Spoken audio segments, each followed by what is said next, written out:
Colorful, natural, rich, and creamy. Yep, that's right, we're making lip balms today. Hey guys, it's your girl Renee Barnett and welcome back to my YouTube channel. Want to see how I make these luscious lip balms? Keep watching.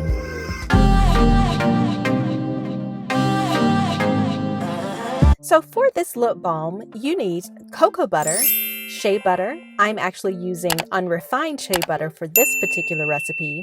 You also need Candelilla Wax, which I'm using in the place of beeswax, and an oil of your choice. So I chose jojoba oil because it's going to create a protective barrier over my lips and lock in the moisture. Now that we have all of our ingredients, let's get started.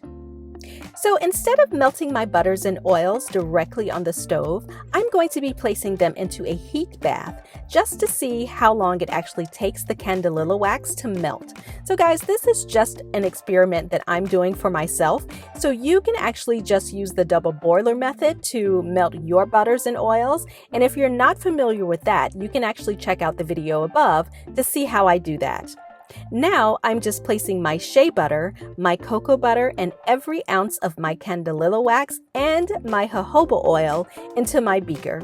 So just as an FYI, Candelilla Wax is a great substitute for beeswax. It's actually thinner and it spreads more easily, and guys, it is great for parched skin, which our lips can become sometimes. But like beeswax, Candelilla Wax is also a great humectant, so it draws moisture into the skin, and like I mentioned before, our jojoba oil is going to act as our protective barrier and help us to retain moisture.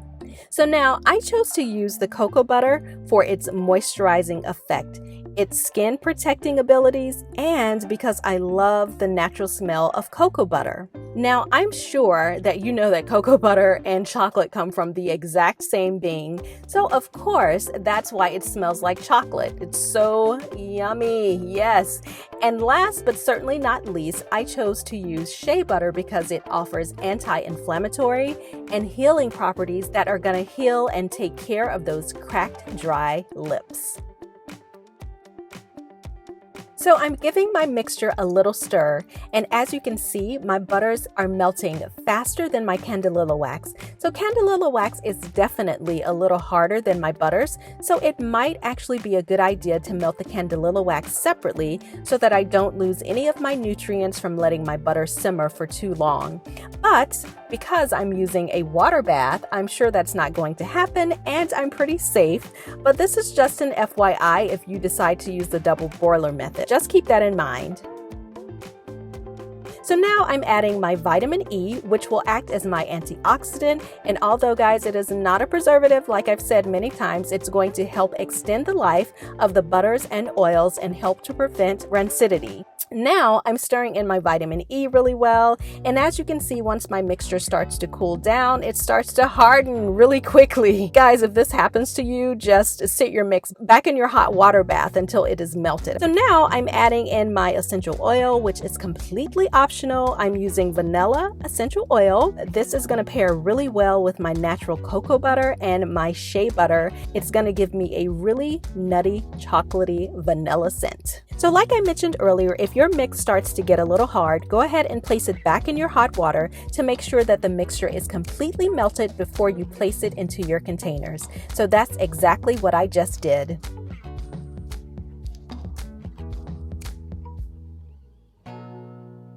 I'm going to fill up my lip balm containers with the mixture. And now we have our first clear, moisturizing, everyday lip balm.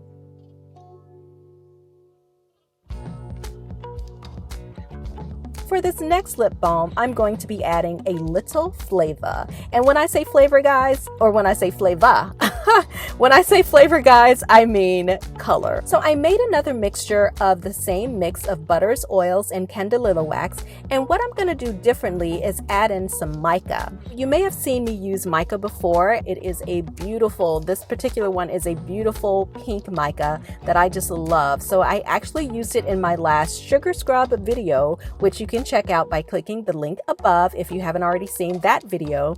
But I don't mind if you keep watching this one all the way to the end first. So I also added in a small amount of red iron oxide to give my lip balm a darker pink hue. So just make sure to stir it in really well, and you can play around with the different colors and create honestly whatever color lip balm you'd like, from the lightest shade to the darkest shade, to give your lips a nice stain.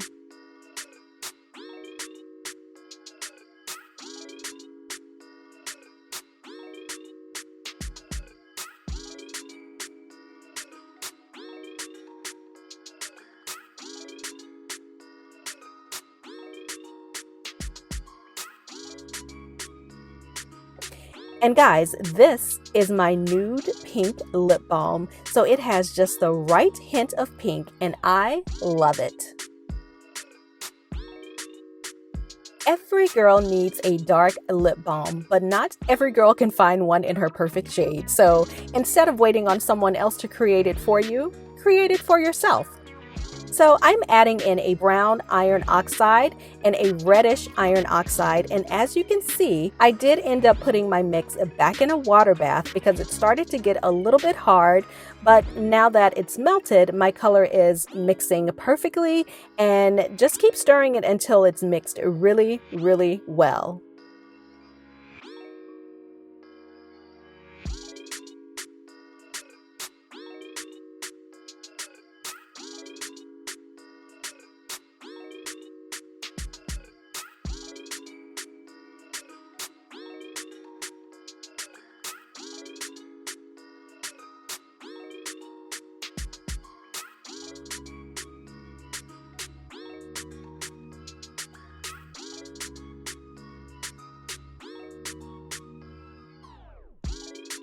Almost ready, and I'm just gonna keep stirring.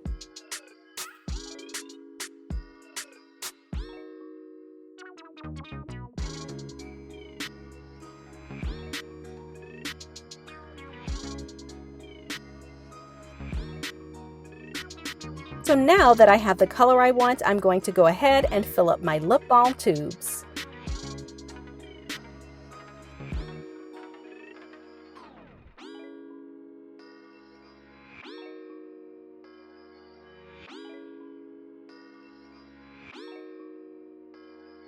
And now we have our dark melanated lip balms.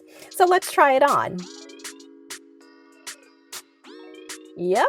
Again, I love it. It's so easy to make your own lip balm, guys. You should definitely try it. This was so much fun. Go ahead and drop me a comment. Let me know what you think. Also, let me know if you'll be making your own lip balms. Products that I use can be found in the description box below. Don't forget to like, subscribe, comment, and share. And I will see you guys in the next video. Bye.